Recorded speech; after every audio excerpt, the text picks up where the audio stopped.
महायुतीच्या जागा वाटपाचा तिढा सुटताना दिसत नाही। विशेष म्हणजे नवी दिल्लीत काल महत्त्वाची बैठक पार पडली।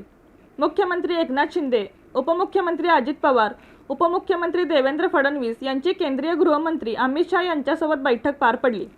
या बैठकीत तिढा सुटेल अशी शक्यता वर्तवण्यात आली होती, पण तिढा काही सुटला नाही। भाजपने महाराष्ट्रात 20 उमेदवारांची घोषणा केली आहे। आता महायुतीचा तिढा सुटला की भाजपकडून आणखी उमेदवारांची घोषणा केली जाणार आहे, पण तत्पूर्वी महायुतीचा तिढा सुटणं महत्त्वाचं आहे। महायुतीचा तिढा सुटावा यासाठी शिंदे, फडणवीस आणि अजित पवार यांच्यात सातत्याने बैठका पार पडत आहेत, पण तिढा सुटत नाही आहे। त्यामागील कारण म्हणजे तीनही पक्ष काही जागांवर आपला दावा सोडायला तयार नाहीत। अजित पवार यांच्या गटाला 7 जागांवर लढायचं आहे, त्यासाठी अजित पवार गट प्रचंड आग्रही देखील असल्याची माहिती समोर येत आहे। राष्ट्रवादीचा अजित पवार गट 7 जागांकडून आग्रही आहे अशी माहिती सूत्रांकडून मिळत आहे। बारामती, शिरूर आणि रायगडच्या जागेसाठी अजित पवार गट आग्रही आहेच। कालच्या दिल्लीतल्या बैठकीनंतर आज मुंबईत महत्त्वाच्या घडामोडी सुरू आहेत।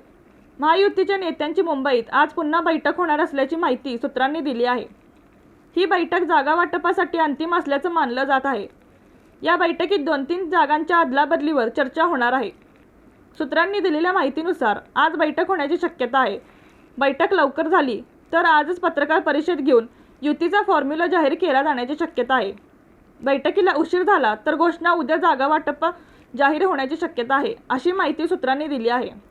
दरम्यान महाविकास आघाडीतील शिवसेना व शरद पवारांची राष्ट्रवादी यांच्यात आज उशीर मातोश्रीमध्ये बैठक होणार असून या बैठकीत शरद पवार, जयंत पाटील, उद्धव ठाकरे, संजय राऊत यांनाच निमंत्रित केले असून आघाडीतील मित्र फक्त काँग्रेस का या बैठकीचे निमंत्रण नसल्याचे सांगितले जात आहे।